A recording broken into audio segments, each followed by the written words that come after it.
All right, ladies and gentlemen, it's time for Red Rain episode 176. Please welcome in your host, Walter Mitchell. Oh, 176. Well, 76. And you're wearing a Phillies hat. Yeah, good Wow. day for Philadelphia, isn't it? Yeah, and I asked you if that means you're rooting for the Eagles. I don't think you are somehow. Nope. Big Patrick Mahomes guy through and through. So we will be rooting for history. I mean, history already got made yesterday, but we will be rooting for more history in a couple weeks. The first team in NFL history to win three consecutive Super Bowls. Incredible. And today, in a half an hour, we're going to bring in AZ sports fan Mike, who does some really fabulous videos. He most recently did one on the Cardinals' two new wide receivers in Tristan Jackson and Quez Watkins. I really enjoyed that video. And afterwards, I invited him to the show, and he said yes. So he's coming in a half an hour. In the interim, I want to discuss some Cardinals related issues and concerns and ideas. So, starting with, the NFC West, I think coaching wise just got stronger over this week with Robert Saleh returning to the 49ers as their DC. He had tremendous success there previously, and he's one of the best in the biz. And I wrote an article about the Niners. Are they good as gold in 25? Because they got Robert Saleh back as DC. They have the 11th most cap space in the NFL. Yes, they've got the Purdy decision, but I think that's a decision they can defer. I mean, they've got him for another year, and why not, kick the tires for another year and see if he's really the guy you're going to pay $50 million a year for. Particularly in light of the fact that Purdy had some struggles this season. A lot that didn't have to do with him necessarily, but there was enough struggle there to make you wonder, perhaps. And then on top of that, they have a bonanza of draft picks. I mean, it starts with number 11, where they're going to get a premier player like one of the top offensive tackles, or they could even pull a wild card there and take Mike Green to put opposite Nick Bosa. Um, or who knows what they could do. There's so many good options they're going to have at 11. And then throughout this draft, they have a plethora of draft picks. And and they have some key free agents perhaps to re-sign, but some of them I think are voided out already. I think Javon Hargrave is probably gone. I think Charvarius Ward is probably gone, so they won't be re-signing those two. I think that they'll probably make a good push to keep Dre Greenlaw, and so I think he's probably the top priority free agent for them. And then there are a couple others that they might want to consider bringing back, but I think that they'll be very active in free agency. And when all this is said and done, I don't see how the national pundits won't be unanimous in believing that the 49ers will be the best team in the NFC West in 2025.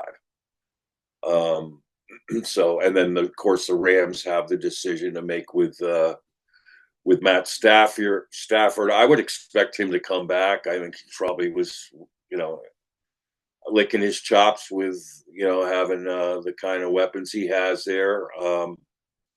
And Puka Nacua is tremendous, and Kyron Williams is tremendous. And that offensive line has great potential with those two um, really good guards up front.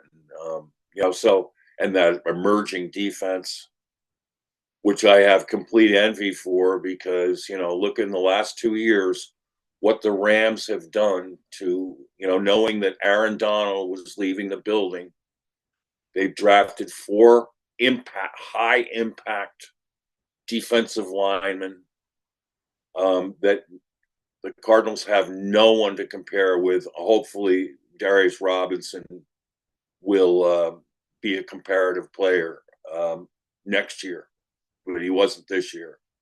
But he's the only one that can compare to, Kobe Turner, Jared Verse. I mean, you got Braden Fisk, and you have the Byron Young, who combined for like 269 quarterback pressures this past season, and 46 sacks.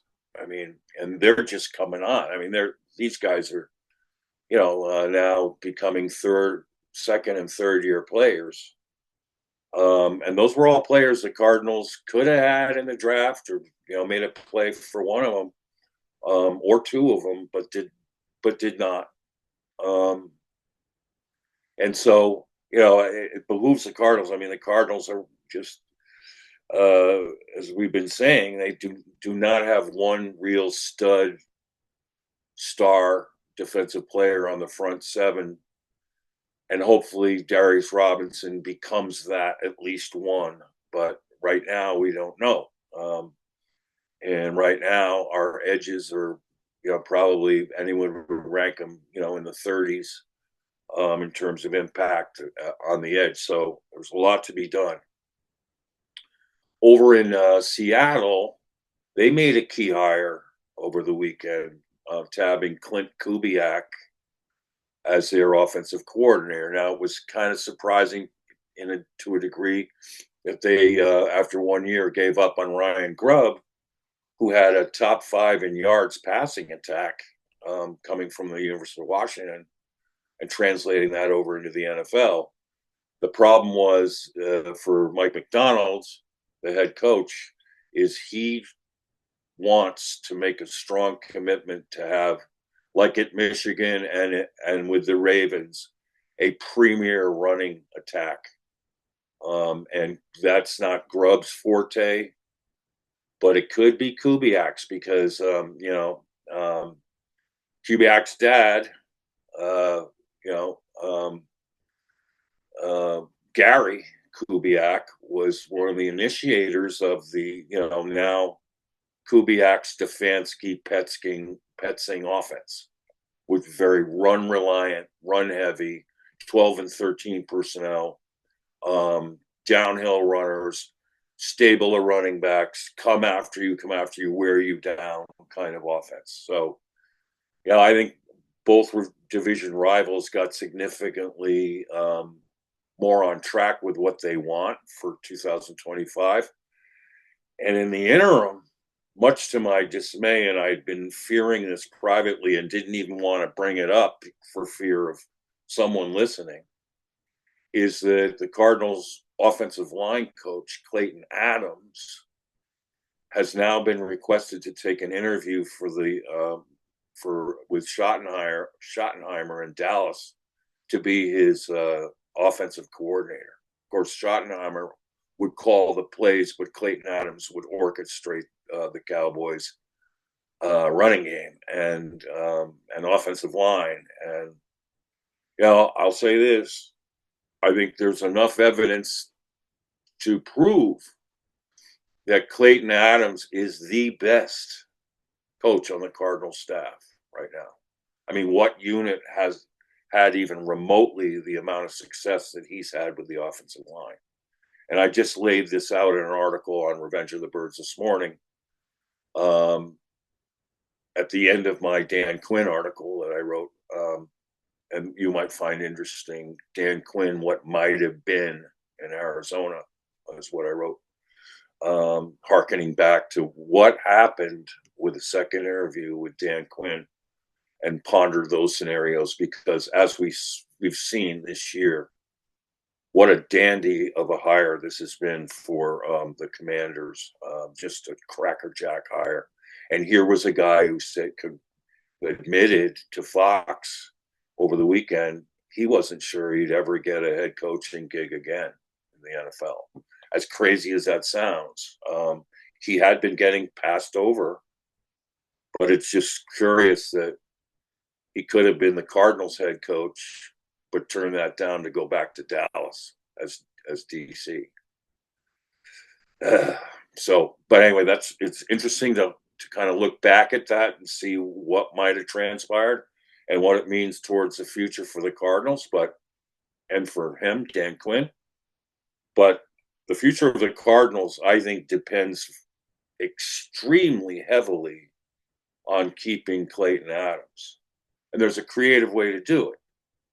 You promote Drew Petzing to assistant head coach and promote Clayton Adams to OC. And then that relationship becomes the same as it would be in Dallas, with Schottenheimer and Petzing calling the plays, but with Adams performing his magic with offensive lines.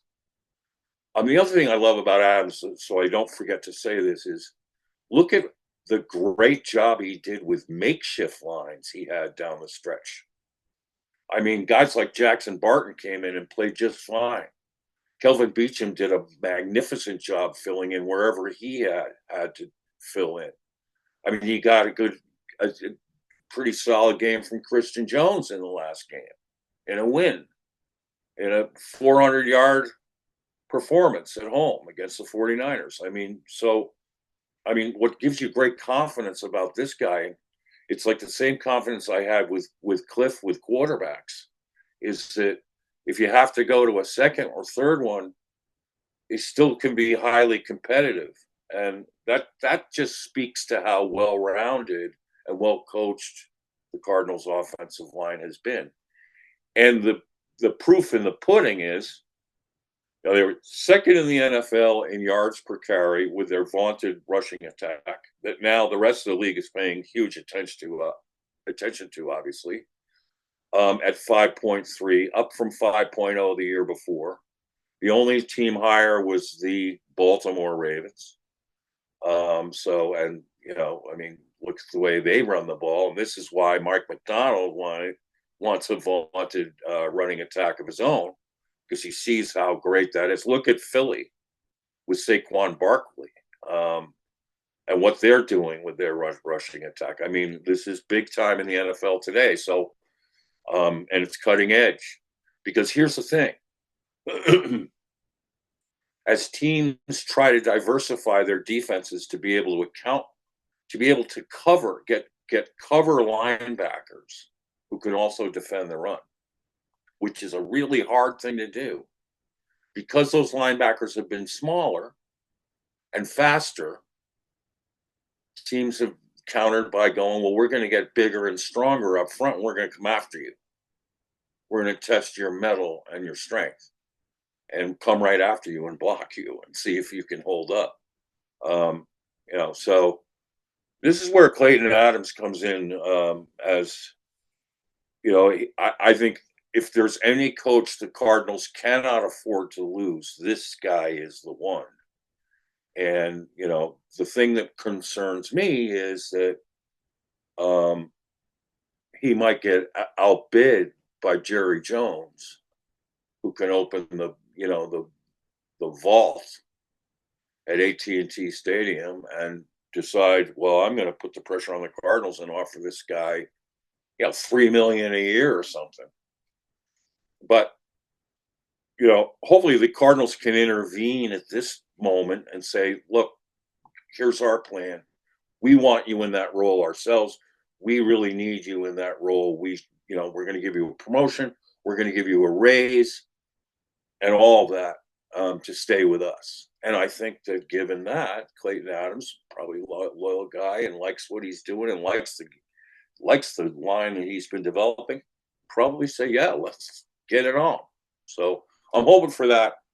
That makes me nervous, very nervous right now, because if the least experienced team in the NFL, coaching wise, in the NFL West, in the NFC West, loses its best coach with a guy like Robert Salah coming back, and with the way that the Seahawks dominated our, us defensively, and of course I would expect the 49ers to be rebuilt up front next year. We got to find ways to crack those codes, and I'm confident that Clayton Adams is an answer to cracking those codes. If you take him out of the equation, oh boy, it makes you really nervous. So, all right, that's what I have on that. Your thoughts on that, Kyle? You just heard all that. What do you think? Yeah. Well, so let's go back to the 49ers point first here, because I think you bring up a great point about Salah coming back having a relative immediate impact. Because if you look at the Eagles, last year they lose Jonathan Gannon as defensive coordinator. He goes to the Cardinals. I can't remember the exact date he was hired, but I want to say it was either the Monday or the Tuesday after the Super Bowl. So Right, so that would have been, mid-February. The Eagles ultimately hired their DC Sean Desai about a week and a half later, after it was like Vic Fangio was in the building, but then he went to the Dolphins. So they made their coordinator hire last week of February. Really bad season last year, especially on defense. And then Fangio, who was supposed to be the coordinator the whole time, leaves Miami, goes back to Philadelphia. The right, Eagles make some incredible personnel decisions. And then you look at number one scoring defense in the league this year, number one defense in yards allowed. Just getting in a quality coordinator and making a couple moves on defense, like adding Zach Bond and you know, getting Nolan Smith in there and all that stuff, and drafting Quinion Mitchell and Cooper DeJean, ended up turning around their fortunes 180 from where they were last year back to where they were 2 years ago. And I look at what's happening with the Niners, where they fire Steve Wilkes a week after the Super Bowl. They hired Nick Sorensen and Brandon Staley essentially in March. It was I think March 2nd was when they hired their coordinator. And at that point, every coordinator in the league or every coach had already taken a job and was 7 weeks into their offseason program. So you look at the Niners are in that same situation, right? They kind of did a makeshift hire to replace their defensive coordinator late into the hiring game. right. This time they get back their guy who everyone regards as a quality defensive coordinator, and we'll see what the results end up being, because the Niners are going to be short a couple talented players next year. But it's the same kind of setup, right? Quality coaching matters a lot, and look at the Eagles. The Eagles last year were like the 24th ranked defense in the league, and we all knew that team was better than the 24th ranked defense. Obviously, they added Bond and Gardner Johnson and everyone else, but we knew that was a coaching thing, and it goes back to your point about both Kubiak going to Seattle and what they're probably going to get out of the running game they maybe didn't get under Ryan Grubb, and the trade-offs you make for that. I assume Geno Smith is going to be back as the quarterback next year, although I wouldn't rule it out of the question the Seahawks explore the quarterback route. I know John Schneider doesn't really draft quarterbacks, but maybe, I don't know, this year will be the exception for them of some sort. But you look at Kubiak, you look at what Drew Petzing had done for the Cardinals offense, and obviously he was in contention for the Bears job until Ben Johnson got it. So, coaching, when you have quality coaches, it can change the fortunes of teams that are equally as talented. And that's something that the 49ers recognize, the Seahawks recognize, the Rams definitely recognize, even though, they another one of Liam Cohen, another one of these Sean McVay disciples, just got another head coaching job. So even though all these guys keep going in and out in Los Angeles, they Right, always find their way back to quality coaches. And right. I don't know how great of a coach Chris Shula is, but that defense certainly didn't take the step back quite as large as I expected them to. They weren't a top 10 defensive unit by any stretch this year, but they did not take the big step back like I thought they would after losing both Raheem Morris and Aaron Donald. Right. Yeah. And, I mean, Vic Fangio, he was available when the Cardinals hired. He has previous head coaching experience, had a tough situation in Denver without a quarterback. I mean, and, you know, to be fair, I mean, Fangio yesterday gave, pestered all those, uh, receivers from the starting snap to the end of the game. He didn't play zones. He didn't give them easy completions. And, Jaden Daniels and the Commanders' offense was smart enough, still good enough to put up pretty good numbers against it anyway, because Daniels is just special. But look at how Fangio had his players knocking the football out. I mean, it's huge, and that's the way they teach it. A huge factor in the football game. And one of the rules he has, if a guy falls down with the ball and tries to get up, punch it out. That was a huge play in that game. I mean, with Austin Eckler coughing it up, and the one with Diami Brown near the sidelines. It just, I mean, those turning the ball over. I mean, getting 4 turnovers against the Commanders' offense that hadn't turned the ball over at all during their winning streak, like 6-7 game winning streak. So huge factor in the game. A really great defensive plan. And you know what? Fangio's doing like Steve Spagnuolo's doing, is he's developing young talent at the same time. I mean, look at the games he got from not only Nolan Smith, who did basically nothing last year and now is a formidable rusher on his side, but from Cooper DeJean, who played like a 10-year pro yesterday, didn't he? I mean, Oh yeah, for and sure. Quinyon Mitchell, who is just absolutely brilliant. But, they had to tradition Quinyon Mitchell from Toledo into the NFL, and they had to, assimilate, you know, Cooper DeJean back into an NFL offense coming off an injury-riddled season.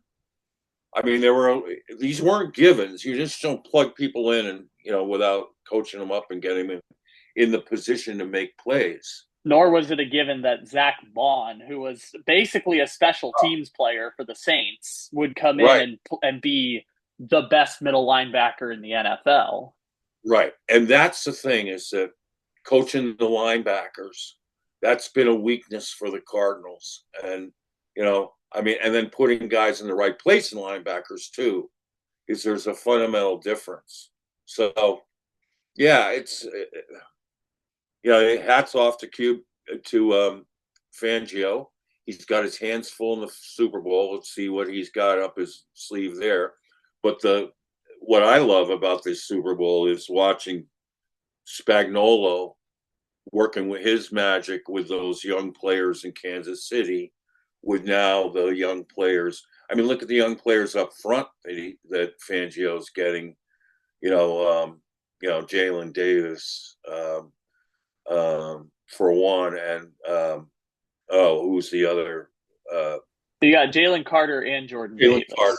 Yeah, exactly.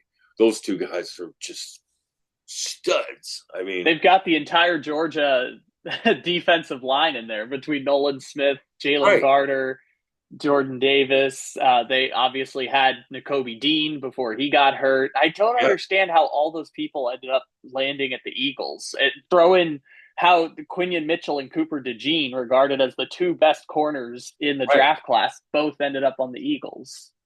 right.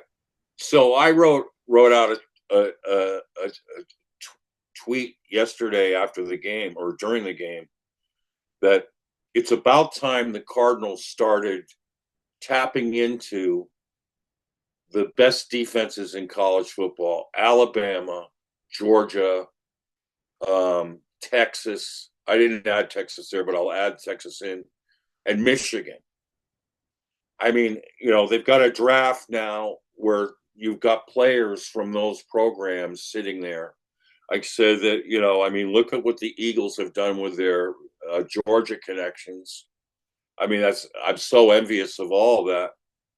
And look at, what Belichick did for years with, his pipeline to Alabama. I mean, and I looked it up and it didn't surprise me. How many players combined on defense do you think the Cardinals have from those four programs? Alabama, Georgia. Well, I looked it up for three: Alabama, Georgia, and Michigan. How many players do Uh, you think they have combined from on those the three roster, you're saying, or just defensive players? Yes, defensive players? on the current. Well, yeah, let me think here. So you would have nobody in the secondary, I don't think. Up front, maybe nobody either. Gosh, I'm trying to think now. Correct. There is it Correct. zero? Nobody up front. Nobody up in the front line. The five up front. Nobody in the secondary. There is one guy. On defense. Let me think. Can I get it? Uh oh, Alabama. is it Mac Yes. Wilson? Okay. Yep. Mac Wilson Sr. And they just added him last year. So Yeah. isn't that bizarre? I mean, the traditionally three best defenses in college football with their premier players. So look at the way the draft sets up for the Cardinals this year. I mean, you got a Michigan defensive tackle who I think is a stud, but nobody seems to want to draft at 16. I mean, he physically fits the mold of the Georgia guys. Um, you know, so that's exciting. I mean, Kenneth Grant, the defensive tackle. You've got the Georgia kids, Michael Williams. You got who's the linebacker? Oh, come on, Jalen. Who's the linebacker? Inside linebacker, Jay. The pass rusher Are you talking combined. about Jalen Walker? Yes, there's Jalen Walker. You have, you've got some prodigious talent from Georgia sitting there. You've also got who's the third team? Alabama. They've got a couple. Their inside linebacker, I love. They've got an edge, I love, probably in day two. I mean, you can look at those programs. I would add Oregon in there. Hey, Mike. What's up, guys? How you doing? Sorry. Oh, wait. Good. No, you're good. Can you hear me? Yes. Okay. It might not be coming through this. One second. No worries. While he gets that set up, Walter, wrap up your point real Yeah. quick So here. let's tap into the. Yeah, I like Mike Green, but the fact, and he did play well against top competition, but they didn't play it often. So maybe he's an exception if you want to take him at 16. But tap into these programs with the best defensive guys like the Eagles have. That's my advice. So we want to welcome Arizona sports fan, great guy, Mike, with his videos. As I said, I really enjoyed his one on the two wide receivers the Cardinals just signed as to future contracts. I thought it was really excellent, and so I reached out to him immediately and asked him if he wanted to come on. Here he is, Mike. How you doing? Good, good. Hopefully you guys can hear me. I was having a little bit of an issue coming through, but I appreciate you guys for having me on. Yes, really, really excited. I just went up north with my family, Flagstaff. So I like the snow. It's just I'm not used to it. I'm more of a desert guy, born and raised here in Phoenix, Arizona. So this is where I love my weather. But I'm doing really good, man. I'm really excited about this off season here for the Cardinals in 2025, and excited to see what's going to happen. Yeah, tell us about your podcast, how it originated, and what your incentive was. Yeah, well, the funny thing is that so when I originally started my podcast, mainly through YouTube, I originally told my wife, I was like, "Hey, I'm gonna record myself and I'm going to give a reaction as to what things are going on." Now, this is the year before Kyler Murray was drafted, so 2019, and my wife was like, "Okay, whatever." Okay. So I, at that time, I was working at a like a AC installer. So I don't know, like it was summer. My mind might have been going crazy. I don't know, but I was just sweating. I was just it was a really hot summer. So one day she was like, "Okay, whatever, dude. What do you want to do?" So I ended up starting it. And it kind of grew from there. From the moment I got that first subscriber to the 100 subscribers to the 150 to the a moment that I'm at right now. It honestly, what it is for me, it's a therapy session. Like, believe it or not, like it's a therapy Yeah, session for me because my wife doesn't like football. She doesn't like sports. I have a brother that, likes it, but it's not the same. Like, I want to get that instant satisfaction to be able to kind of voice my opinion on the situation. And that's kind of what spawned the AZ Sports Fan here on YouTube in terms of the podcast. yeah, that's really cool, and congratulations because you're kicking ass, Thank you. and Appreciate it. you got a great viewership going, and so yeah, we're interested in asking you a few questions about the Cardinals. I wanted to start asking you how confident you are in the Cardinals coaching staff. This is on the verge of hearing yesterday we might lose Clayton Adams to the Cowboys. What do you think? So overall, so so the question is how confident I am in heading to 2025, right? That's the Right, question. I right. mean, I'm kind of off and on, to be honest with you. I'm excited about obviously the season coming around, and anytime August or September comes around, of course, I'm as Yeah, hopeful and blindly optimistic as any other Cardinal fan. But right now, I don't know. I want to see what Monty Ford does this offseason and how he tackles free agency as well as the draft, because I've said this on multiple podcasts that it's really hard to get a gauge on what he exactly can do, because in that very first year we hired him in what January we had to hire a coach, February, and then the March came around and those free agency. So it's like it's really hard to gauge in terms of who he is, what he does, right? We know he likes draft picks. We know he values drafts a lot. I do like his draft picks and what he's done in 2023 and then in 2024 as well. And of course, you start to see that second year jump from the players in year one to year two. So the confidence level is good in terms of we're progressing and we're building. It's just, man, it's hard not to you know, look at the way the season ended, 6-4, or start at 6-4, and then you end up at 2-5, and that's been the stigma of the Arizona Cardinals under the whole Cliff Kingsbury regime yeah, slash Kyler Murray regime. Is you can't right. finish these big games, you can't win these big games. So I'm optimistic, but I'm also kind of cautiously. I'm a little. I don't know what to exactly think. My mind is saying I hope Monty Ford preaches what he's been saying from the beginning. Like his job is to replace, everybody on this roster and find that the next best guy. I hope that's actually true and not just lip service, because like I said, I'm optimistic, and probably in August I'm going to say we're going to win 14 games, 13 games, right? Or 10 games. It's just that it's just how I am, man. But I don't know. I'm kind of back and forth when it comes down to the 2025 Arizona Cardinals, but it starts here in March, and I want to see what they do. Great. It got a little more interesting this week when the 49ers brought back Robert Saleh as their defensive coordinator. That makes me nervous. And then the Seahawks hiring Clint Kubiak as offensive coordinator. Kubiak's dad, Gary, originated the offense that we know now with Petzing. Basically, run heavy, principled offense with play action passing. And this is what the Seahawks want. What Mike McDonald wanted. He wanted to get back to his Ravens and Michigan days, where it was ground and pound, and timely play action passing, and being one of the best running games. That's as a defensive guy that works to his advantage because Right.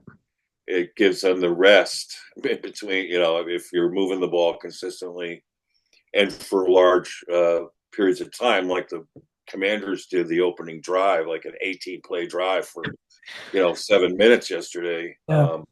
Which, by the way, I was shocked that they went for the field goal when they'd been going for fourth downs, and I think in retrospect, they probably would have done it differently. But they grabbed the lead and unfortunately couldn't keep it. But yeah, so the division got stronger Yeah.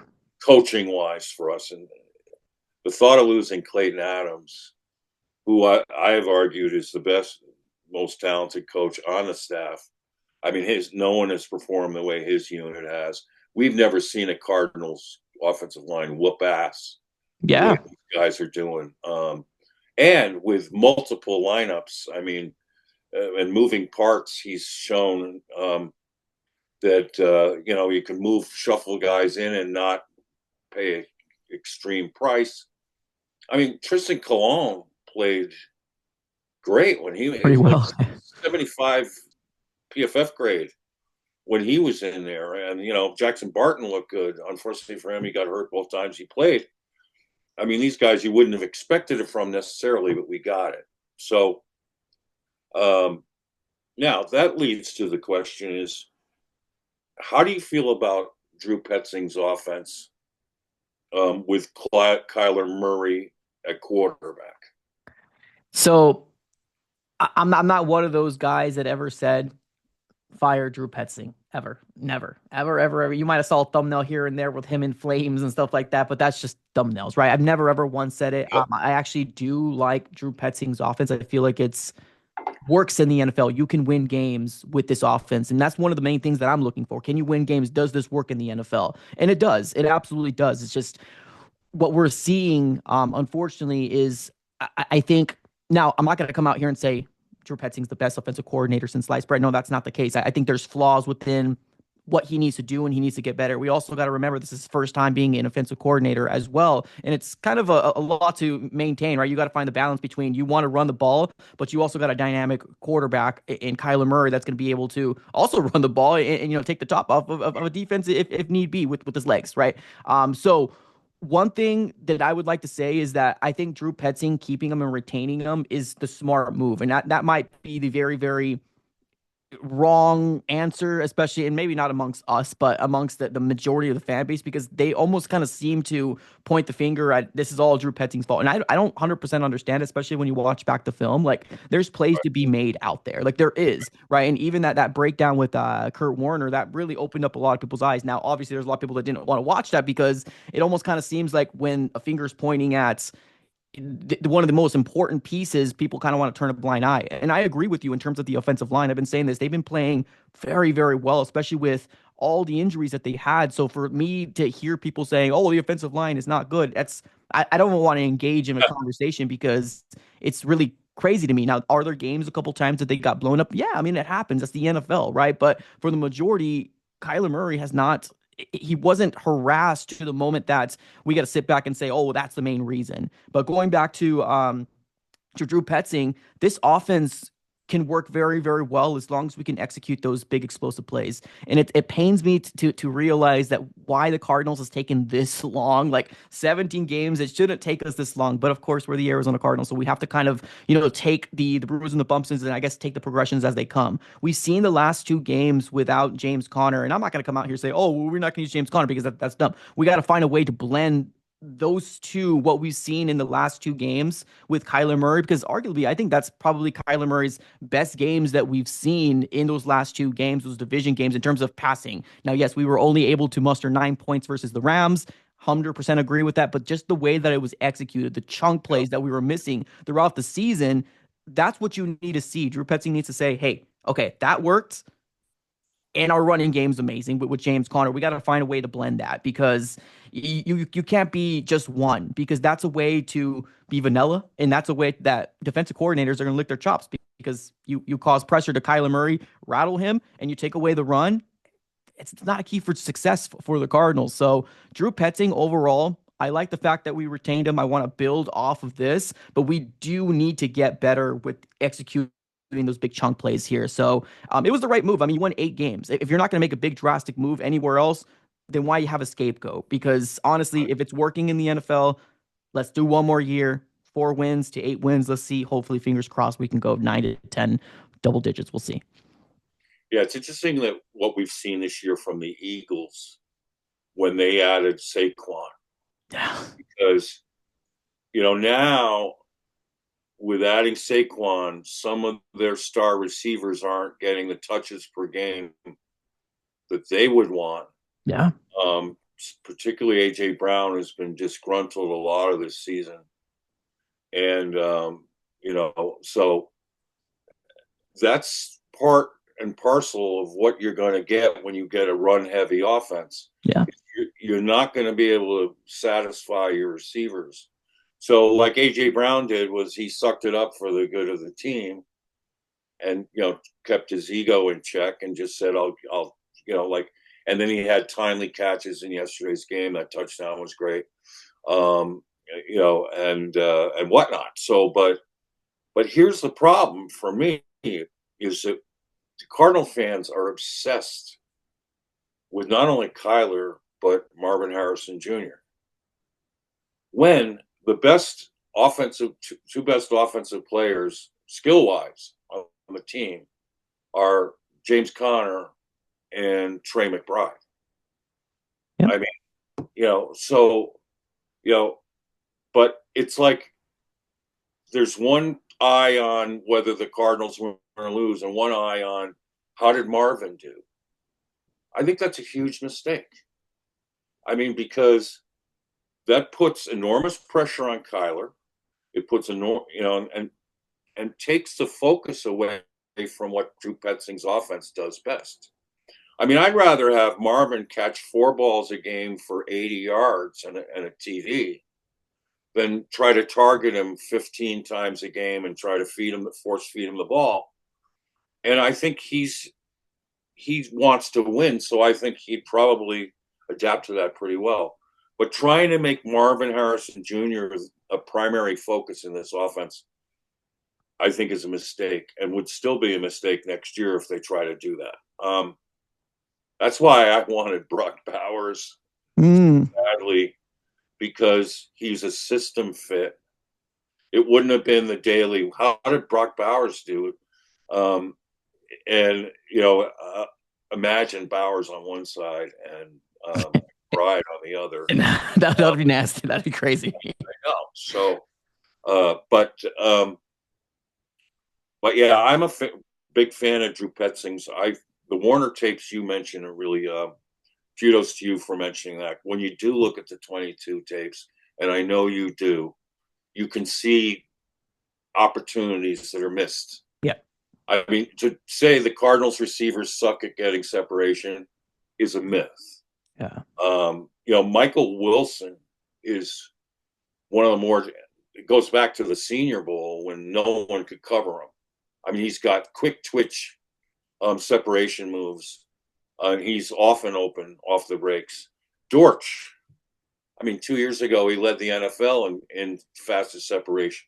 I mean, he's got that ability. Why they didn't feed him is a mystery to me, too. But here's my biggest concern. I want to ask you about this. How does Kyler limit what Petzing can do? Now, we know what he adds to through, his feet, which is fantastic, and his ability to improvise. But what does he limit Petzing's ability to do in this offense?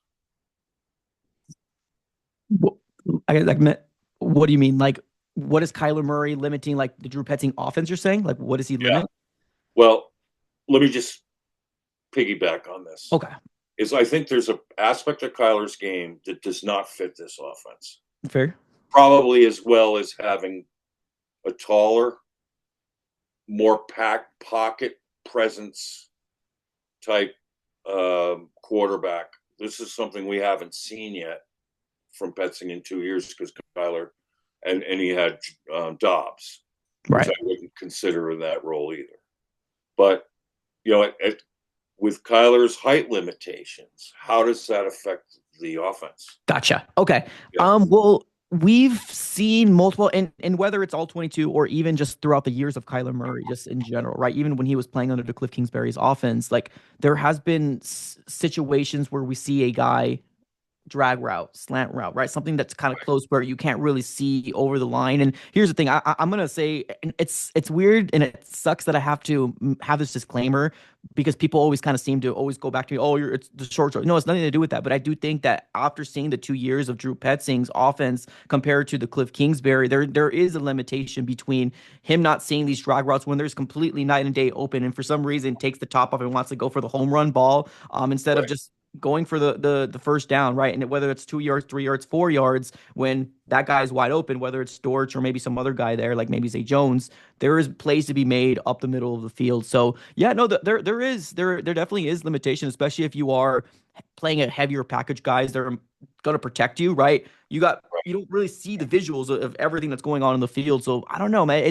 It's tough to say because like we've already seen the 6 year sample size of Kyler Murray. We're heading into year seven, and there's still some things that he's done in his rookie year that I'm like, dang, how have we not learned from this? And not just those things right there, but even throwing away the ball or running out of bounds instead of throwing away the ball and losing a yard or two, right? To those type of things that we've seen in the rookie year where I'm like, man, this guy's got all the intangibles to be a good, solid quarterback. Obviously, stay healthy is the number one thing. Your durability is the most healthiest thing. But like he's got all the intangibles. Quarterbacks in this NFL can only dream to do the things that Kyler Murray can do. And I think that's one of the main things that the Cardinal fan base is infatuated and not infatuated, but I mean, they so want to support the idea that he can become this next generational quarterback. But like, to me, I sit back and say, okay, well, we see a 6 year sample size.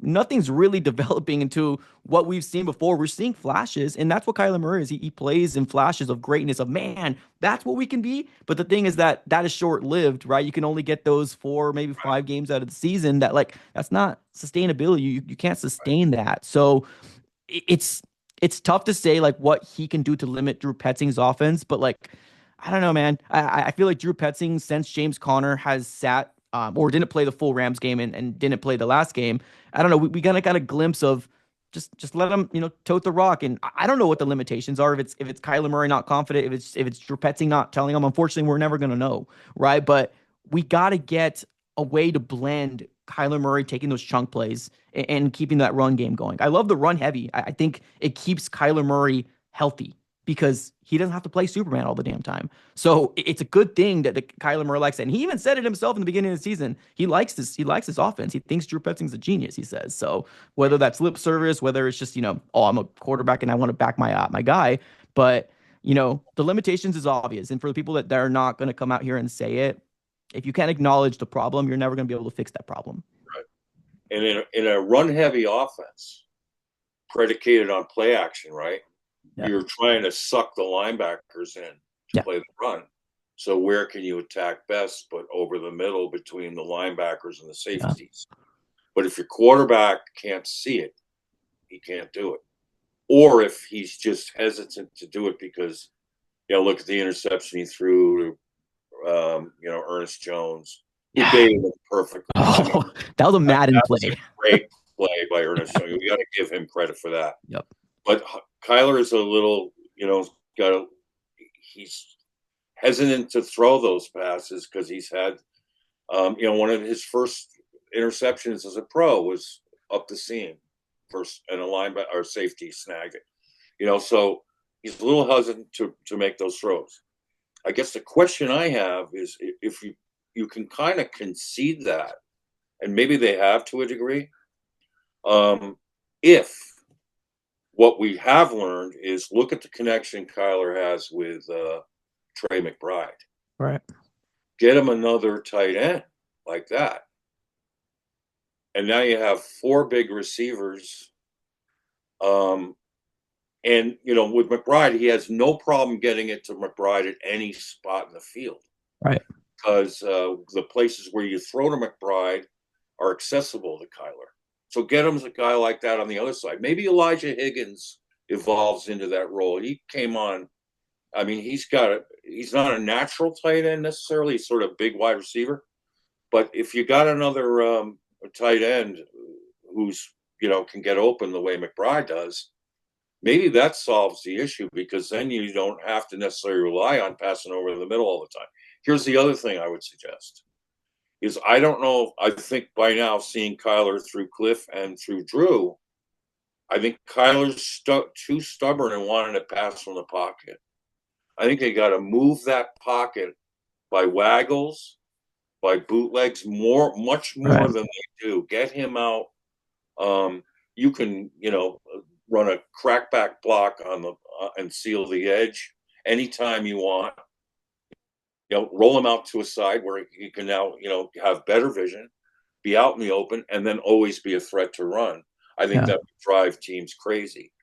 But here's the other thing was because he's from the shotgun, particularly the last 2 years, and now he's reluctant to run through the middle.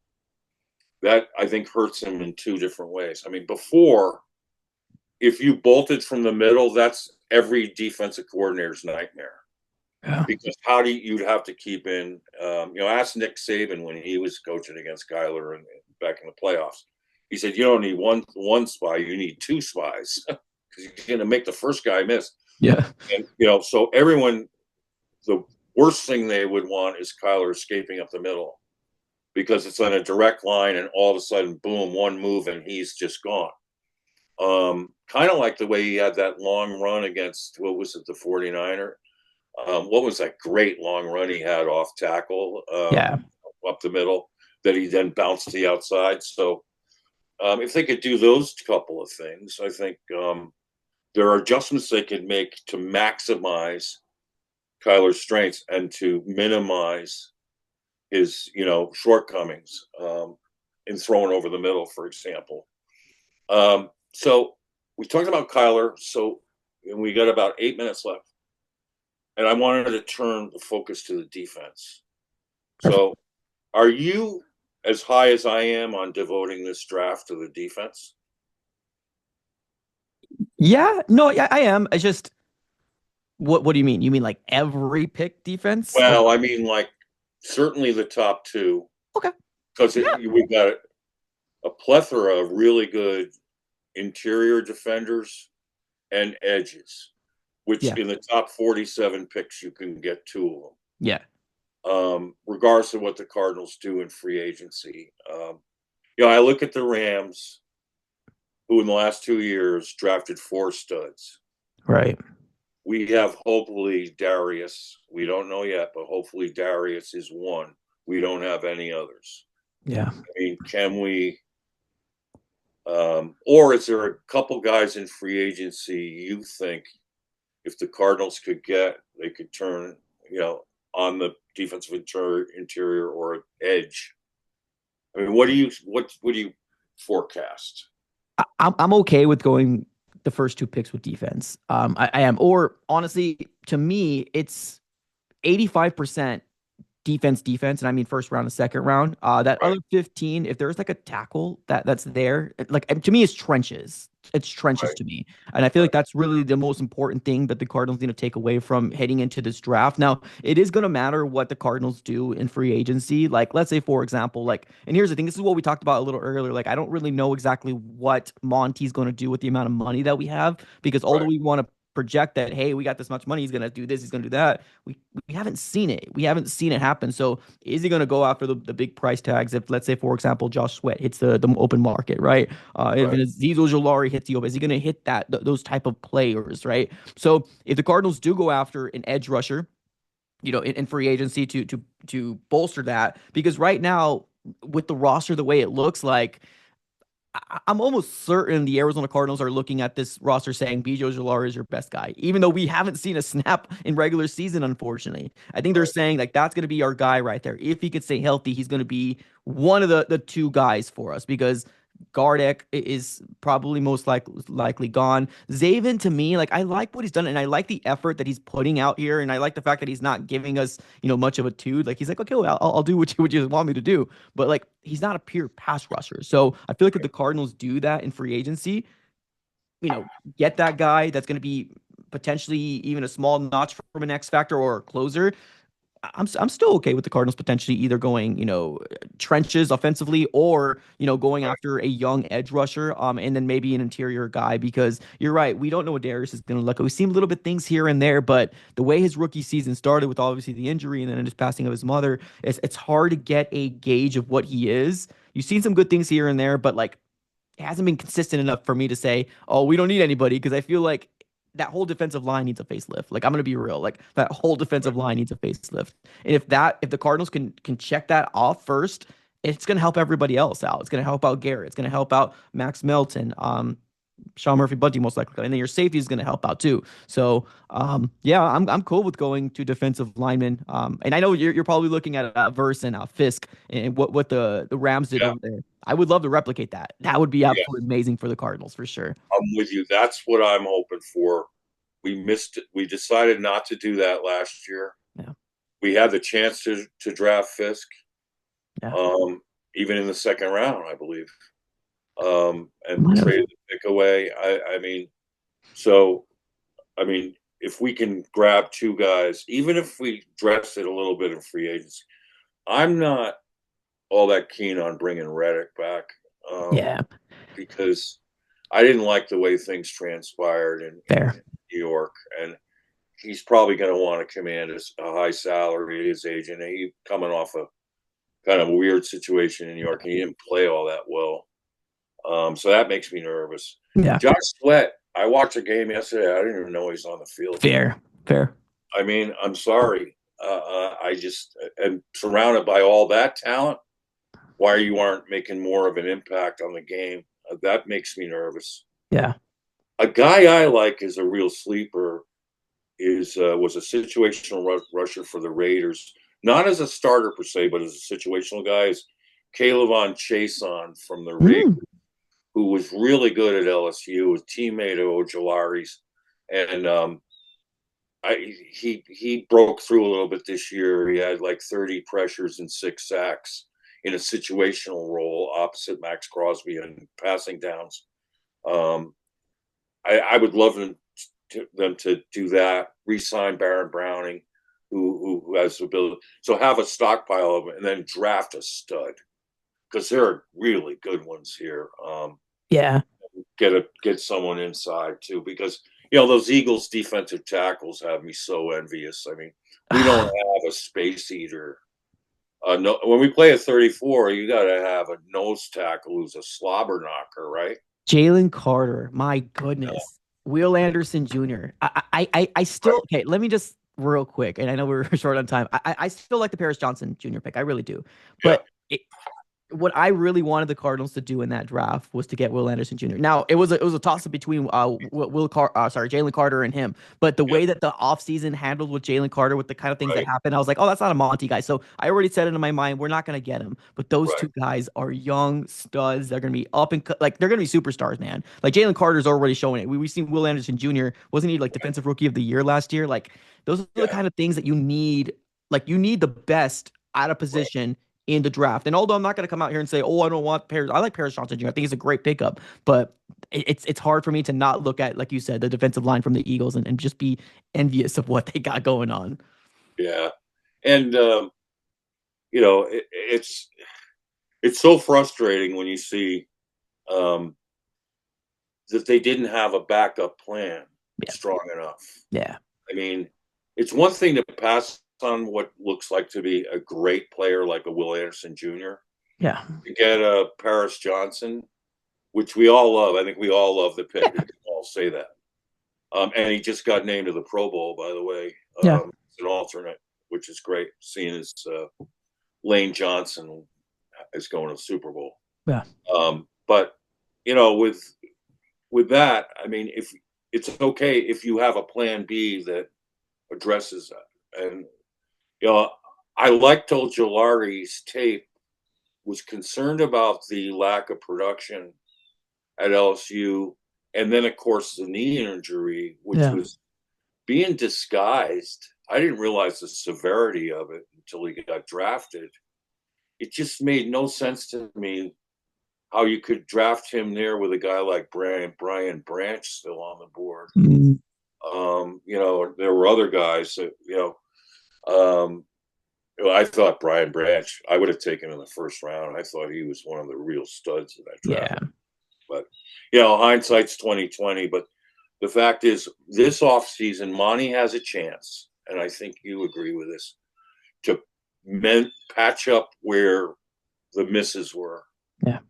And then to build on the good picks he's made and to keep building on that and then stacking on that and then come through with a big draft.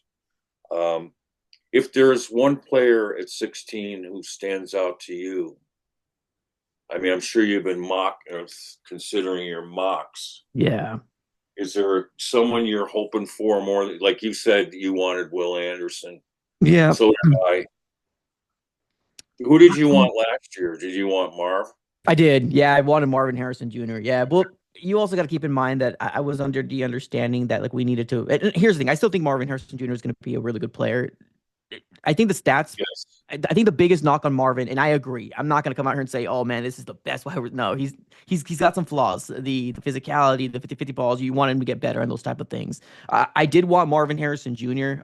For the sole reason that, to be honest with you, like I thought that this year was going to be very telling for like I wanted to give a good weapon for Kyler. Like that's what I was really waiting for. So that's why I wanted to get Marvin Harrison Jr. And I bought into the Kool-Aid. I'm not gonna lie to you. The whole, next best thing since, Right. best wide receiver. So I'm not gonna lie. I bought into the Kool-Aid. I still like the pick though. Yeah. So this year, who are you rushing to the podium at 16? It's so tough because like you don't know what happens between 1 through 15, You right? don't. So like I can probably list off multiple different edge rushers. Right. And I've done a mock draft where I completely bypassed this guy, and everybody in the in the comments roasted me. They're like, "You shouldn't have done that." But I'm like, we're gonna do multiple mock drafts from like here until freaking April. Right. But right now, like if I'm projecting one guy, because of course I would say Abdul Carter, but he's not gonna be there. But Right. maybe the guy that I really do like right now is that's like sticking in my mind is maybe Michael Williams. I feel like he could be a Yeah. really good stud for the Cardinals coming out of Georgia. I feel like we got to focus on those colleges. Like you got to focus on Michigan. You got to You focus on Georgia. You got to focus. Like I like Ohio State too. Don't get me wrong. I like the picks that we got from there. But like we got to go for those defensive dogs, man. And I feel like did. Michael will be nice. We were just this just came full circle because before you got on, we were discussing that. I'm gonna have Kyle piggyback on that. We'll come back to you for a final thought. Kyle, we were talking about it before about Alabama, Michigan, Texas, Do you want to throw the quiz Georgia. question at? Do you want to throw the quiz question at Mike that you gave to me and see if he knows? Yeah. Oh boy. Oh yeah, All right. do it. So yeah, he asked me this question on the Cardinals defense, Mike.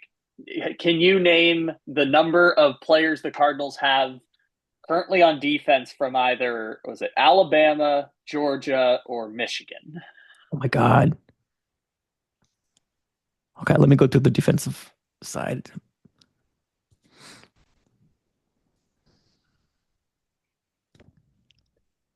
Do we have anybody? I don't think we have anybody. One. We do? We Wait. have one guy, and we picked him up last year in free agency. Is it Mac? No. Yes. Oh, is it really? Oh, I just guessed. I got it too. Good job. You got it. I was able to figure it out after about the same amount of time as you. I was like, definitely no corners because the corners are like Syracuse, Rutgers, Louisville, and then, no defensive linemen. But Mac is the one. I forgot Mac was an Alabama guy. And guess what? He's one of the best free agents we picked up. So that Yes. makes sense. Yeah. And Nick Saban loved him. And here's the thing. Look at all those Georgia dogs on the Eagles. Yeah. We don't have one.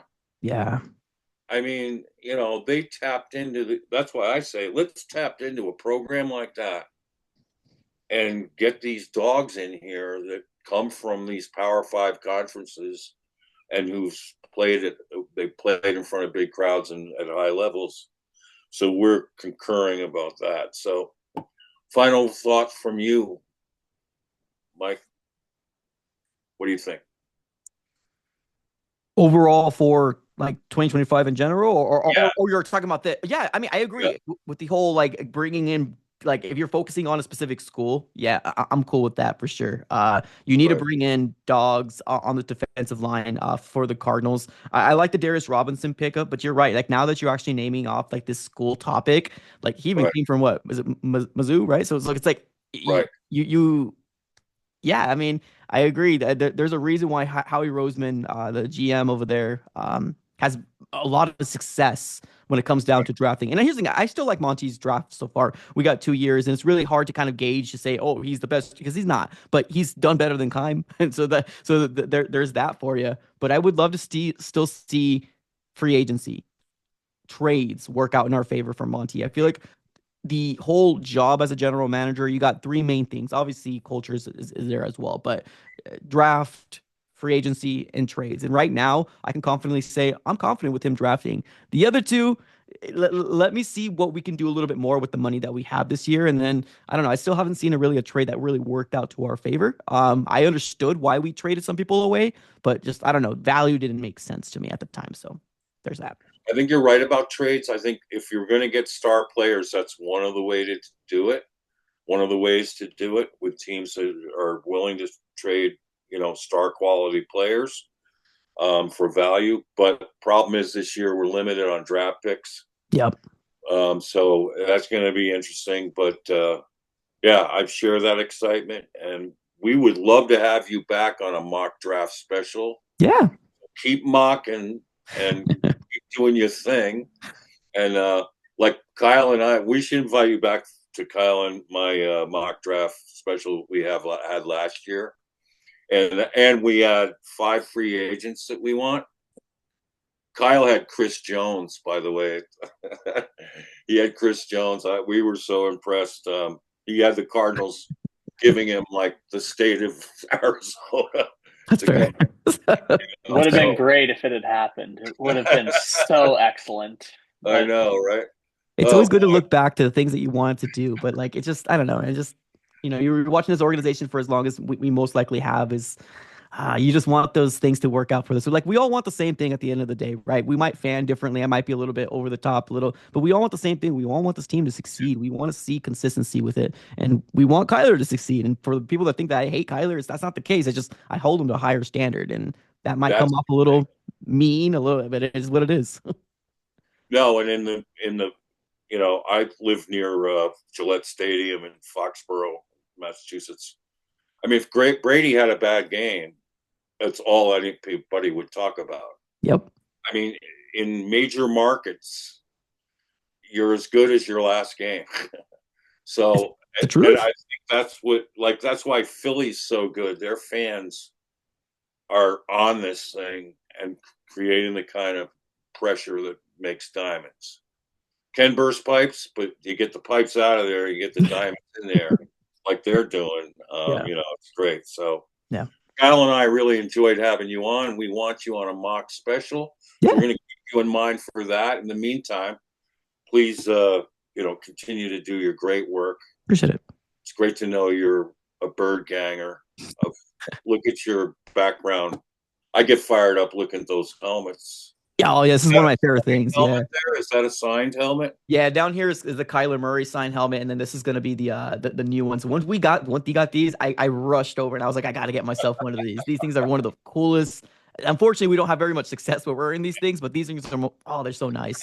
My background's gonna change this coming off season too, because I'm actually moving. So brand new studio, so I'm excited to kind of get this a different look Oh, going. good. Yeah, so I'm excited about that.